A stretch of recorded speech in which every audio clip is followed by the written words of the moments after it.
Pessoal, estamos aqui com Adeval Barros, mais conhecido como o coveiro do futebol pernambucano, e Léo Medrado, que não deu certo como gestor de futebol, resolveu seguir a carreira Como jogador também.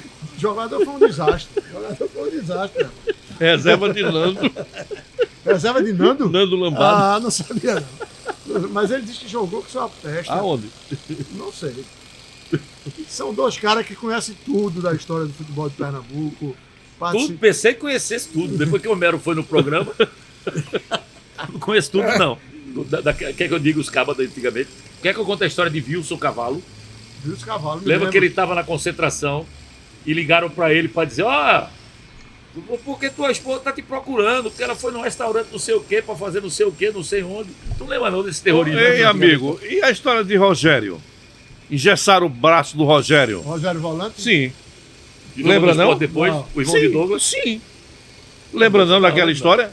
Não era nascido não, né? Como não era nascido, menino? Conversa quem essa. foi o melhor jogador em Pernambuco que tu viste jogar?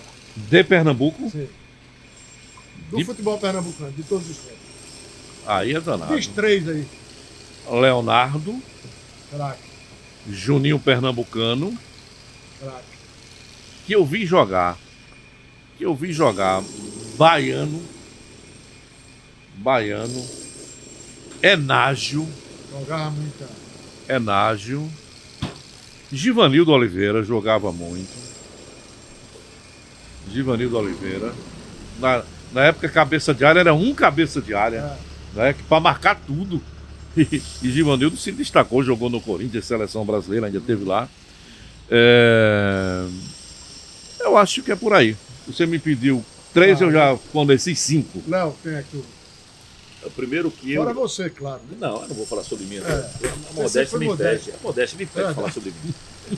Eu vou primeiro, o primeiro cara que eu tive orgulho, né? Eu tinha 11 anos de idade, quando ele foi convocado para a seleção brasileira, foi Givanildo. Givanildo sai direto daqui, vai para a seleção brasileira e vai jogar o torneio bicentenário dos Estados Unidos. A final do torneio é Brasil e Itália. O Brasil ganha por 4-1 e Givanildo dá o passe pro gol do Zico. Isso. E o Givanildo entra substituindo o Falcão, somente Paulo Roberto Falcão, né? Que tinha sido campeão brasileiro em 75, 76 pelo Inter. Então o primeiro que me dá essa alegria é Givanildo. A alegria posterior, eu vou pegar jogadores que foram para a seleção, tá? A alegria posterior foi Nunes. Porque Nunes, ele também sai direto do Santa Cruz para a seleção brasileira. Eu me lembro do amistoso em 78 no Arruda, seleção pernambucana e seleção brasileira, um amistoso. Nunes jogou um tempo por cada uma seleção. E eu fui o primeiro torcedor a entrar no Arruda, Deval. Eu não tinha...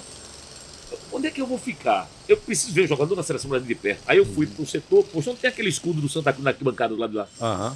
Não tinha anel superior, né? 78. Aí eu fiquei ali no fosso. Vê que decisão burra, estúpida da peste. Porque aquilo foi lotando. Eu magrinho, fiquei espremido ali, vi o jogo em pé. De 6 da noite até 11h30 da noite em pé. Mas Nunes foi sem dúvida o segundo. Eu ressalto Baiano, que o Deval falou. Baiano no Náutico, né? Nos 3, mas mais no Náutico. Mais no Náutico. Jogou mais no Náutico. Eu vou voltar para um time histórico do Náutico, de 74, você vai lembrar, de Neneca, Borges, Delhado, Siliclei, França, Juca Chus, Vasconcelos, e esse cara que jogava muito, que era Jorge Mendonça, Dedeu, Paraguai e Lima. E vou para essa geração nova, né? Aí Leonardo, Juninho foram os caras que mais tem Ricardo Rocha também, que nós temos que destacar. Né? Que injustiça, né, a gente esqueceu. Até citar o Zé do Carmo também, que foi importante para desbravar. Mas o Ricardo Rocha, gente, esse cara saiu daqui a pouco capitão do São Paulo, daqui a pouco capitão do Real Madrid, pô. Tu sabe a história? Que é isso? Tu sabe a história que... É uma ignorância. É gente também. Tu sabe a história que Ricardo conta das finais dele como atleta do São Paulo? O São Paulo foi para a final, André, em 89 contra o Vasco, no Morumbi. Aí ele vai pra concentração e senta com o Ronaldão. O Ronaldão é aquele zagueiro. Sim. Ronaldão, aquele cara tranquilo. Aí tá lendo Mahatma Gandhi. Aí Ricardo entra no quarto concentrado com ele, né? O que você tá lendo? Mahatma Gandhi. Paz, tá tranquilo. Ele não vai precisar disso interiormente, ele precisa ter muito forte de espírito para ser campeão. Vamos pro jogo. 1-0 pro Vasco, gol de Sorato, Vasco campeão contra o São Paulo. No ano seguinte, final do Corinthians com São Paulo, no mesmo Morumbi, ele vai de novo pro quarto com o Ronaldão. Ricardo entra no quarto. O que você tá lendo? uma nova versão de Mahatma Gandhi. Zen, tranquilo, coisa e tal.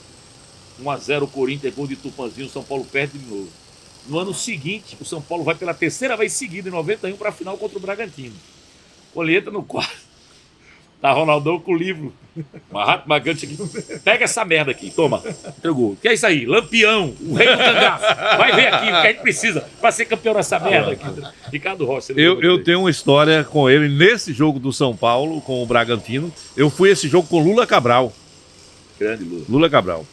E no final do jogo, um frio estava em Bragança Paulista, mas aquele frio de torar. O São Paulo campeão, ele capitão de São Paulo. E aí eu tinha que pegar uma entrevista com o Ricardo Rocha, que não dava para quem queria, ídolo até demais. E ele, com aquela gentileza de sempre, né? Que teve conosco na Copa do Mundo. Mostrou o troféu pra gente, a Deval e eu, dentro do Rose Bowl em Pasadena, na Califórnia. A gente naquele tapete vermelho, o Ricardo mostrando o troféu de campeão pra gente. Assim, inesquecível, né? Figura. O Ricardo Rocha é uma figura. Tu, como comentarista esportivo, o que é que tu se lembra de Léo Medrado como gerente de futebol do Náutico?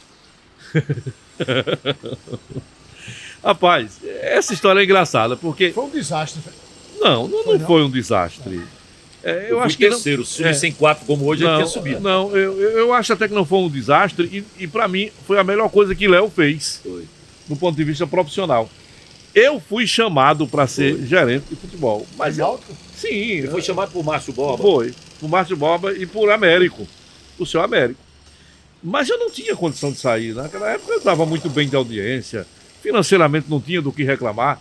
Era encerrar uma carreira. Era na Rádio Jornal. Era na Rádio Jornal. Eu tinha uma audiência com os destaques da rodada fenomenal, né? Então não... E aí, na sequência, eles contrataram o Léo, que tinha saído da Rádio Jornal, não foi? Tu já tinha saído da Rádio Jornal? Como é que foi? Eu estava 10 anos na Rádio Jornal e ouvi de Vicente Jorge a seguinte frase: Ô Léo, daqui a 10 anos você vai ser o novo Roberto Queiroz daqui. 10 anos tinham se passado, eu não tinha chegado nem perto de Roberto. Eu disse, vou-me embora. E passar mais 10 anos era 20. Aí tava querendo sair e foi quando surgiu a proposta por aí para a América, me convidou. O Roberto foi o maior narrador da... Roberto e Ivan. Pau. Não, mas o Adilson também foi fantástico. Eu até ontem, né, completamos, esses dias completamos 15 anos, né, da perda do Adilson. E eu fiz uma fala que é o seguinte, com todo respeito aos profissionais de hoje, mas, gente, a gente tinha Jaime Cisneiros, a gente tinha Ivan Lima, a gente tinha Roberto Queiroz e a gente tinha Adilson Couto. O Brasil todo, cara, aplaudia a gente. A imprensa pernambucana na época era respeitada pelo Brasil todo. Léo, quando a gente chegava em todo lugar do Brasil, os caras vinham falar com a gente. Hoje não é mais, não? Hoje, nem viaja. Nem viaja. Era uma escola. Eu me lembro de um episódio bem interessante de Roberto Queiroz. A gente foi fazer Brasil e Venezuela, lá em Caracas. E quando a gente tá voltando, teve um problema no voo da Varig. E a gente tinha que sair de Caracas, ou passava mais um dia lá, ou ia subia para Miami, para descer para São Paulo. No caso, Osmar Santos ia fazer isso. E havia discussão, né, de quem criou o Wikigol. Se foi Osmar Santos ou se foi Roberto Queiroz. Quando eu olho, 89 eu tinha 2 anos de rádio, Foca. Quando eu olho, lá vem Osmar Santos em direção ao Roberto Queiroz. Eu disse, agora o bicho vai pegar, eu quero saber quem é quem na história, né? Se cumprimentaram, deram um abraço enorme, coisa e tal. E aí eu disse, mas quem nasceu aí? Um rio do outro rio de um. Eles nunca fizeram questão. Nunca fizeram questão disso. Era um respeito muito grande. Teve uma época que Barbosa Filho e Fiore Giriotti trabalhavam na Record de São Paulo. E esses caras lideravam a audiência esportiva em São Paulo. Barbosa Filho, cara. Um cara do Maranhão, que fez sucesso em Pernambuco e foi desbravar São Paulo e fazia sucesso com aquela vozinha fina dele, de taboca rachada, não sei o quê. Sucesso absoluto em São Paulo. Era fantástico. Eu tive o prazer de ser office boy dos dois na Copa do Mundo da França. Nós viajamos muito de trem na França, né? Aí, quando eu ia comprar passagem para nossa equipe... Quantas Copas tu fizesse? Eu fiz 7. Léo? Fiz 7. 4. Porque eu saí pra Globo, né? Quando eu passei um período na Globo, passei um período de televisão, a equipe que fazia pro sistema era a equipe do Rio de São Paulo. A gente não tinha liberdade para ir.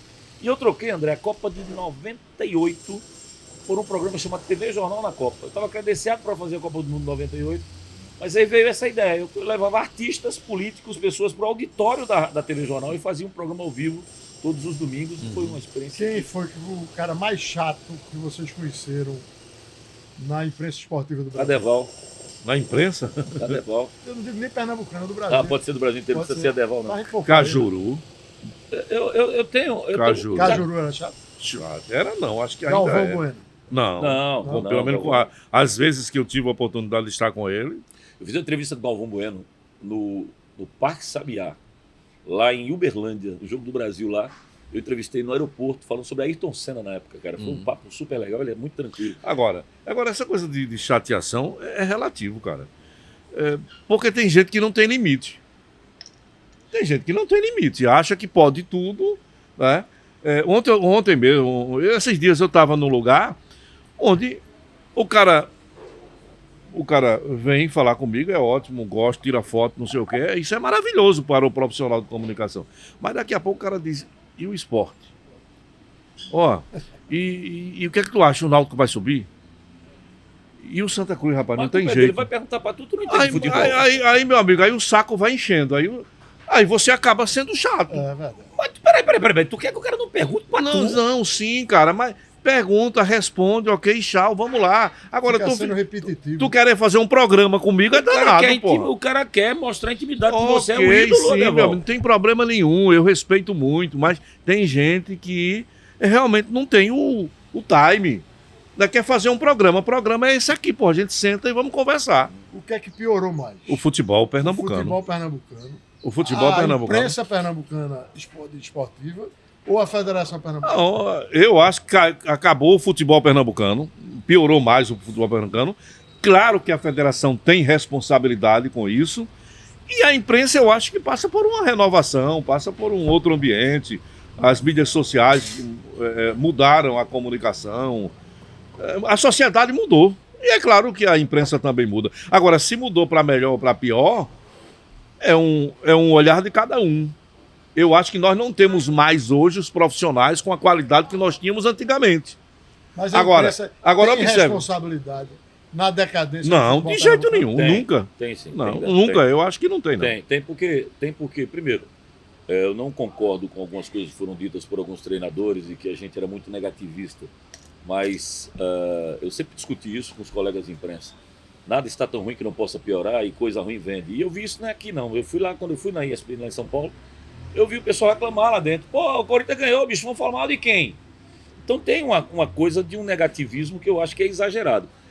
O realismo, a realidade que tem que existir, ela parte de acordo com a sua consciência, com aquela digamos, a parte honesta de cada um, né? Aquela coisa da sua visão, independente de quem quer que seja. Eu posso ser amigo de André, mas vou falar o que eu penso sobre André, sobre o Náutico, do Santa Cruz, a mesma coisa, do esporte, a mesma coisa. Eu acho que essa geração da gente sempre teve essa independência. Essa geração de hoje tem também, mas tem com a rebeldia. Sabe aquela coisa meio de confrontar? A gente não precisava fazer uma entrevista agredindo ninguém para tirar a verdade do que estava querendo. Não era preciso bater de frente. A gente batia de frente quando tinha alguns caba que saía do sério. Vou dizer o exemplo do Givanildo. Uma vez eu estava dentro do Arruda. Lembra da história de Banana e de Birigui? Sim. Era banana, o Birigui era o titular e tinha Banana e Marola do Country Club. Quando o Birigui não jogava... Jogou no Ibis. Jogou no Ibis. E naquele Ibis que surpreendeu todo mundo. Né? Os dois Marolas jogaram no Ibis, né? Esse outro Marola jogou no esporte comigo, pô. Marola Sim, Guedes. o comentarista. Você é o comentarista. Você é o responsável por ele. Sou. Você é o culpado. Eu sou um irresponsável. Irresponsável e culpado por ele. Eu tenho uma parte de irresponsabilidade da imprensa, da imprensa pernambucana. Uma delas é Marola. Mas a gente tinha, né? Essa... Olha, eu tenho um ponto de vista formado. E acho que é por aí que nasce uma divergência muito grande entre a minha opinião e a de Léo. Eu tenho uma maneira muito contundente de apontar as coisas que estão erradas. Léo, ele analisa mais para poder falar da melhor maneira possível a mesma coisa que eu digo. A gente sempre comentou muito isso. Derva, ele dizia, Derva! Ou então você está dizendo que você é corajoso e ele é frouxo. Não, aí é você que está dizendo. traduzindo Mas ele aí. dizia, Derva, nós estamos indo para o Você quer mesmo dizer lugar. que eu era educado e ele não? É. Ele dizia, Derva, nós estamos indo, a gente quer ir para o mesmo lugar, só que você está indo por um caminho, eu estou indo por outro. É essa a diferença. Você foi presidente do Náutico e você foi diretor de futebol. Eu sempre fiz as críticas que tinham que ser feitas da forma que tinha que fazer e nunca nós tivemos nenhum problema de Eu relacionamento. apenas tive que administrar você com o Muricy Ramalho. Sim, mas foi Porque natural. Você ficava injustamente Mas- chamando ele de xarope. Sim, mas, Tava chamando o cara de xarope. mas aí teve Você o chamou sociólogo. o cara de sociólogo. Sim, aí teve o cara Você do chamou o cara de sociólogo. chorão. Ah, sim, Por meu isso amigo, que 4 faz vezes parte. foram bater em você. Sociólogo, Ok, Justiça. meu amigo, aí é o estilo de cada Você deu uma um. carreira nele, que ele Não, correu. ele Ah. correu para O sociólogo, eu me o sociólogo Freitas, como é que era o nome dele? Ferdinando, Ferdinando. que Deus o tenha, né? Ferdinando. O de Natal, né, o do cara Inverno. tinha, o cara, Fernando Teixeira, ele tinha a idade de ser avô de Adeval, e Adeval correndo do cabo, pô. O cara com Não, 80 não anos, foi ele com correndo. 20 e ele com medo Amigo, correndo. se o murro que ele Se pega de jeito, tu tá, se pega em mim até tu hoje, tava mais feio do que tava tremendo o retrato que tem pendurado na parede do quarto da minha mãe. Quem mais foi dar em tu, Adeval? Antônio André, Fernando Teixeira, Sérgio Cosme. Muricy chegou a tentar dar nele? Não, né? não. Muricy não. Só os 3 foi. Não, o Sérgio não. O Sérgio foi uma discussão que houve. Sérgio, eu fiz 1 hora pra fazer as pazes tuas com ele lá Lá em Maceió, lembra? foi. Aí a gente vai saindo, fez um jogo lá, aí quando a gente para, a delegação do Santa sentada, jantando no restaurante. A gente parou no mesmo restaurante. Aí eu fui lá, pô, Sérgio era gente boa, o cara, ele dava beijo no rosto das pessoas, cumprimentava as Era. pessoas dando beijo. Aí eu fui chamar Sérgio, vem aqui, Sérgio, vai Adeval. Pô, tá valendo, coisa e tal, pô, boa iniciativa. Não deu 24 horas, Adeval, pau em Sérgio. O time perdeu, vou fazer o quê? Agora, a melhor dessa foi de Ferdinando Teixeira, né? Que Ferdinando teve a bronca lá de Natal, que ele realmente ia dando um murro em mim, e foi uma confusão da peste. E um mês depois teve uma festa de Zé Neves, que era presidente daquela entidade da segunda divisão. Era LBA, Um negócio desse. era a Liga Brasileira de Era. LBF, uma coisa lá no Rio de Aí Janeiro. fez uma boca livre no Rio, No Rio foi. levou um bocado de gente daqui e eu fui no bolo. Aí quando chega lá, Ferdinando Teixeira. Aí aparece a turma da onda, né? Só, Ferdinando tá ali e você vai ter que conversar com ele. Rapaz, isso não vai dar certo. A gente vai conversar. Tava Léo Medrado, Roberto Nascimento, Claudemir Gomes. Tinha uma porrada de gente. Formação de quadrilha. Enfim, daqui a pouco tô eu cara a cara com o Ferdinando Teixeira. Aí ele olhou pra mim e disse, você é muito cabra safado, rapaz. E eu disse, você é burro. Você é burro. Enfim, a gente acabou se agarrando, saímos todos embriagados. Mas Todos. se agarrando como? Na porrada ou na Não, amizade? pô, se abraçando Ah, ali. sim. E acabou. Aí depois disso também eu nunca mais tive contato com ele. Tu acha que é justo o apelido que botaram nele? De Coveiro Botaram do futebol de não. Pernambuco? Botaram não. Conte a história como ela é. Não, isso o maior frasista do futebol de Pernambuco é Zé Neves. Isso deve ter sido coisa de Não, Zé foi você, Zé Neves e Fernando Pessoa que tá no céu. Neves. Era uma Ele grande já foi, figura. viu? Ele já foi, tá esperando vocês. Zé Neves vai na frente. Eu não sei quem vai primeiro Pronto, daí. num Sou programa de outra que geração. seu Léo Medrado estava apresentando, e aí me convidaram para fazer oba-oba. Oba-oba eu não faço em lugar nenhum. Aí os 3 estavam mal, eu dei pau nos 3, aí me chamaram a partir dali começaram a me chamar de coveiro do futebol de Pernambuco. E graças a Deus, rende até hoje. Eu fazia pouco, assim, eu fui culpado pela história do implacável, né? Era o comentarista que não perdoa ou Era. o comentarista implacável. Aí eu dei a sugestão. É elogio, né? Eu dei a Coveiro sugestão, é- foi culpa minha. Eu dei a sugestão para ser o comentarista implacável. E ele virou implacável, mas esse coveiro, ele teve muito mais a ver do que o implacável. Porque ele ultrapassa o limite da implacabilidade e atinge o limite do enterro, do sepultamento do futebol de Pernambuco todos os dias. Não, Todo dia ele quer afundar o futebol de Pernambuco me levou a isso. Ih, coisa O que me boa. mantém vivo é o futebol de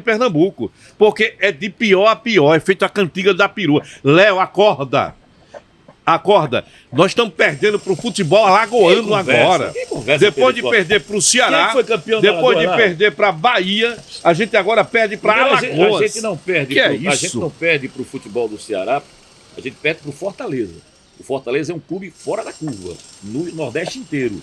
Porque eu conheço a história bem do Fortaleza, entrevistei várias vezes Marcelo Paes, e ele foi... Mas é agora, né? É agora. Passou 9 anos. Não, Sim. passou 8 anos na Série C, aprendeu, amadureceu e subiu com estrutura. E a gente nunca aprendeu. Talvez agora, com essa mudança que a gente está tendo de paradigma do esporte, dizer assim, eu vou trazer um treinador para parar com esse negócio de mudar de técnico. O esporte é época que trouxe Oswaldo Oliveira, trouxe Falcão, era um treinador diferente do outro. Ele trouxe um treinador e quis apostar alguma coisa em cima do que fez o Fortaleza. Ou seja, tentar um treinador mais longevo. E aí colocou um argentino, o Mariano Souza, que está fazendo um bom trabalho no meu modo de ver. Pois bem, mas o Fortaleza... Qual é o teu modo de ver, eu Léo? vou te explicar. Talvez você não alcance, mas eu vou tentar te explicar. Eu sei que eu tenho uma dificuldade muito cognitiva grande. muito grande. Não é cognitiva, é porque você não entende de futebol. Agora, observe, a pessoa, quando ela dá pau o tempo inteiro... enganar o torcedor Não, Débora, é uma coisa. Débora. Qual é a escalação do esporte hoje, diga? Qual é a escalação do Santa? Qual é a escalação do Eu Náutico? sou um analista. Não, analista não. Tu não eu entende de analiso futebol. o jogo. Tu não vai pro treino, tu não sabe o nome de jogador. Sim, uma vez tu trocasse Ticão... Não precisa disso. Ir pra treino. Peraí. Eu preciso ver jogo. Você não precisa saber a escalação de um time pra falar sobre futebol. É claro que eu preciso. Então qual é a escalação do esporte? Eu preciso ver jogo. Qual é a escalação do esporte? Jogo, Diga só a escalação do esporte. Ver os erros que o se time cometem. titular, qualquer Ele não é comentarista, ele é treinador de futebol. Não. Porque ele diz, eu acho que o treinador escalou o time errado. Mas claro. E tu acompanha o treino e tu comanda treino. Não, mas pra dizer se ele tá escalando certo ou errado. O jogo. Se o jogo é o resultado do treino. Não, o treino, quando a gente tinha... Calma. Quando a gente tinha a no condição rádio de a gente dizia, só tem uma saída. Então é pra falar um de cada vez. Vocês são analistas de resultados só. Ele é de resultado. O time perdeu, ele pau. Não tem jeito, cara. Não é time assim que perdeu, funciona. eu vou dizer porque perdeu, ganhou, eu vou Como dizer tu vai porque dizer ganhou. porque perdeu e Agora, ganhou, se tu não eu entende não de vou, futebol, por exemplo, André, aí o Sport me ganha do Atlético Mineiro, fez uma partida maravilhosa. O Sport ganhou o quê? Ganhou nada, zero. Desgastou-se fisicamente, desgastou-se emocionalmente. Emocionalmente? E ganhou do sim, Atlético, emocionalmente desgastou-se. Ao ganhar do melhor futebol do Brasil. Aí foi jogar uma partida que aí sim tinha que estar concentrada para esta partida, que era pela Copa do Nordeste, que rendia uma grana e poderia, né, fazer com que o time fosse disputar uma competição regional, porque aquela estava perdida. Eu não estou gritando, eu estou argumentando. É porque ele parece que tá meio surdo. E aí, quando chega contra o Fortaleza, me toma um chocolate e o comentarista vai dizer que, olha... Não fica assustado aí não, galera. Sabe qual foi o comentário dele? Tá bem. Eu fui ouvir depois. Você me Eu ouvinte? escuto, você sabe que eu escuto. Muito obrigado pela Você sabe que eu escuto. Aí ele disse, deu um branco no time do esporte.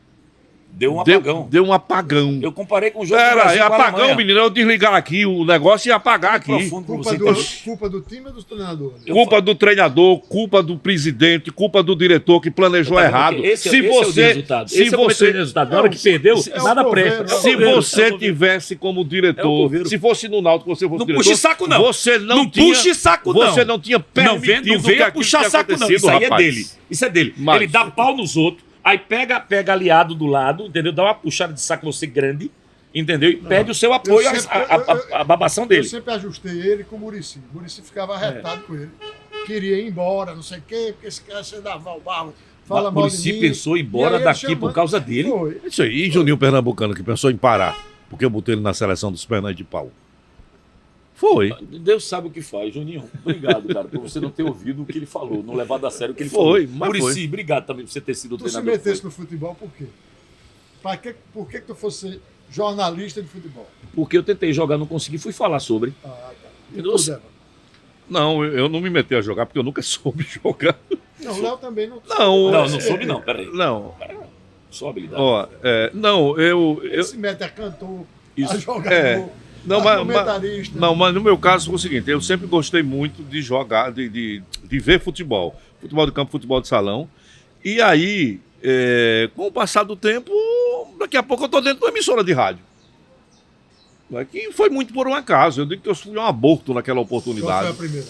Foi a Rádio Continental, edifício Ouro Branco, ao lado da Avenida Leal, na Rua da Palma. Antiga, década de 50. Era. Não, 78. 50. 78. Aí depois eu fui para a Rádio Capibaribe, foi quando... Aí, efetivamente, eu comecei a ser repórter esportivo. Foi quando eu fui embora pro futebol. Mas, paralelamente, eu fazia a Rádio FM. Eu trabalhei na Rádio Caetés durante 3 anos, eu acho, fazendo música. Só a partir de 85 é que eu fui trabalhar direto com futebol. A partir daí, não mudei. Eu fui, André, eu tentei ser jogador de futebol. O futebol era minha. Você lembra da época da gente? Tinha um tal de teste vocacional, lembra? Lembro. Se eu fizesse, dava vagabundo. Eu não sabia fazer nada. Aí meu pai, promotor de justiça, mamãe, promotor de justiça, tinha que ser área 1. Papai, Não professor de sabe português. nada, vai ser jogador de futebol? É? Não, é assim, eu queria ser jogador de futebol. O ser jogador de futebol é porque eu não sabia fazer nada. Imagina o nível de exigência que tinha em cima de tu naquela época, né? Papai e mamãe queriam que eu fosse para a área de direito também. Minha irmã, mais velha, tinha feito direito também. E aí eu fiz pender em tudo quanto é clube, nem analisado eu fui, nem entrar para fazer teste eu fui, desisti. Coincidências das coincidências, quando eu entrei na faculdade de direito, a turma que jogava da minha sala, Janguier Diniz, Guilherme Jurema, Ivaldo Machado Filho, pô, essa galera toda, todos ficaram ricos, menos eu. Rubem Valença, o saudoso Rubem Valença. Rubinho. Eu tava com eles lá, a maioria foi do São Luís, né? São Luís era o colégio com nível mais alto. E aí tinha uma pelada lá, eles me chamaram. Eu fui bater essa pelada, o cara, depois de 2 meses, eu descobri que o cara que apitava a pelada era preparador físico do Júnior do Esporte, que era Geraldo Célio. Ele me viu jogando e falou, bicho, por que tu não tentasse ser jogador de futebol? Eu disse, papai, eu tentei 10 vezes, não me quiser. Aí eu fui pra lá, fazer um teste, passei uma semana, fiz 2 gols de cabeça, que era o único fundamento que eu tinha, era cabeça, porque eu não tinha passado por infantil, juvenil, coisa e tal. No quintal de casa eu cabeceava o tempo inteiro. Então, fiz 2 gols de cabeça. No outro treinamento, fiz 2 gols de cabeça. Contra Carlos José, que é gerente de futebol hoje. Contra Cláudio, aquele zagueiro que o Leão adorava, ele como zagueiro. E aí eu consegui fazer 2 gols e foi aprovado e fiquei 1 ano lá, 2 anos. Depois de 1 ano, eu tive uma contusão séria no tornozelo, numa sacanagem do Valdir Carioca, era o zagueiro do profissional. O Zé Guimarães tocou uma bola para mim fazendo um treino com o profissional. Ele deu no tornozelo, eu fiquei fora do resto da temporada.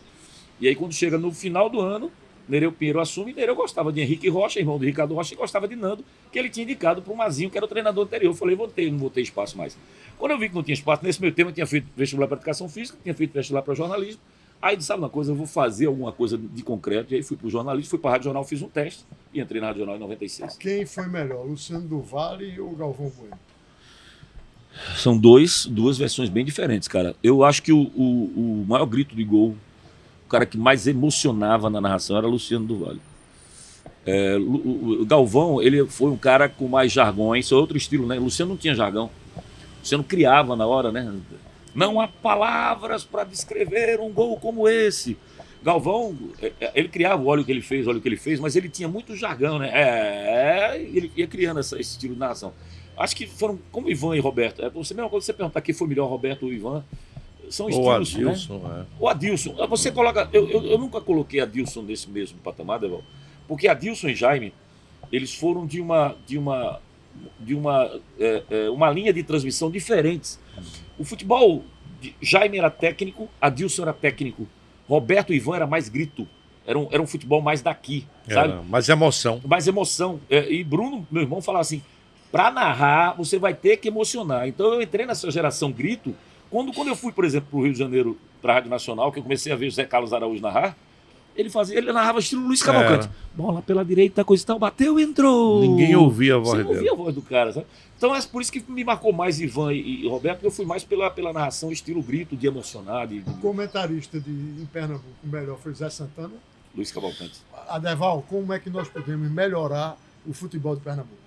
Dirigente, federação, imprensa, tudo junto. Tudo junto.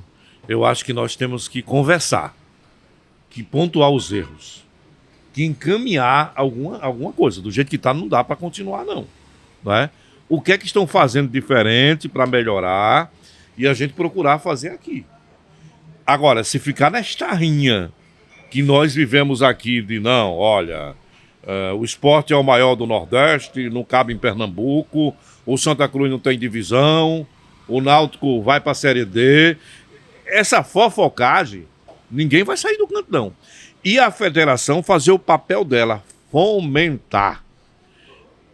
cuidar da administração, provocar esse debate, ser realmente a mentora do futebol. Enquanto nós não pararmos para enxergar isso e identificar no olho os nossos erros, não é erro de esporte, da autoconstrução da crise ou federação, são os nossos erros. A gente não vai para lugar nenhum. Pelo contrário, vai piorar. Vai piorar.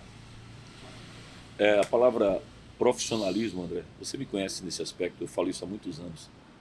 A gente só vai melhorar, só vai evoluir para valer. Como evoluiu não é o futebol cearense, o Fortaleza, quando houver profissionalismo. O presidente do clube ele tem que ser remunerado. O presidente do clube ele tem que chegar no clube de 8 horas da manhã e tem que sair do clube 10 horas da noite. Trabalhando. Ele não tem que estar, não dá para ele estar numa empresa, chegar no clube de 5 horas da tarde. Não tem como. Você pode ter consultoria, você pode ter, pega 3, 4, 5 grandes diretores, baluartes que passaram pelo clube, que tem experiência para passar para o gestor. Mas o presidente do clube tem que ser remunerado. Isso é assim no Fortaleza há muito tempo. Isso é assim no Bahia há muito tempo. A SAF é lá na frente. Porque a gente está indo para a SAF com o pires na mão. Como é que você vai vender um carro se você está precisando de dinheiro? Você vai vender pela metade do preço. É o que o Santa Cruz está fazendo. É o que o Náutico está fazendo. O esporte, se ele se estruturar um pouco mais, segurar a onda, vender Pedro Lima, pegar uma grana boa, talvez ele consiga negociar a SAF num patamar maior. Mas, por enquanto, faz o que o Fortaleza fez. Não foi SAF que resolveu o Fortaleza. Perfeito. Foi profissionalização. O presidente é remunerado, ele dá expediente no clube e é cobrado pelo resultado de campo e pela receita. Quanto à federação, tá faltando murro na mesa, cara. A federação é muito parceira da CBF. Tem hora que você tem que bater um... Não, o Evandro, da última vez que eu encontrei com eles, não, o Brasil e o Uruguai vai ser no Recife, eu duvido. Eu não acredito. O Brasil vai pegar no máximo um Equador, uma Bolívia aqui, o Peru, mas Brasil e Uruguai aqui, o Sul, o Sudeste não deixa. Ele passa sempre essa sensação de que é amigo do presidente. Quando ele vai falar sobre a CBF, ele faz nós conseguimos, aí se inclui. E o Carlos Alberto Oliveira, nesse aspecto, cara, tanto ele como o Fred, o justiça já feito também com o Fred, eles davam o murro na mesa e brigavam para dizer, não, por que Pernambuco não vai ter essa oportunidade? Por que não faz isso? Ajuda o clube financeiramente? Ajuda, mas é quase uma ajuda de custo do que propriamente a profissionalização também por parte da federação. Eu queria agradecer a Léo e a Derval aí por essa conversa da gente e acho que é importante que se procure ouvir quem conhece o futebol de Pernambuco. A gente fica brincando muitas vezes sobre alguns assuntos, mas eu acho que um Léo Medrado, um Aderval e outras figuras, tanto na área jornalística como na área de quem passou, ex-dirigentes, deviam ser ouvidos para que a gente volte, para que o futebol de Pernambuco possa voltar aos bons tempos.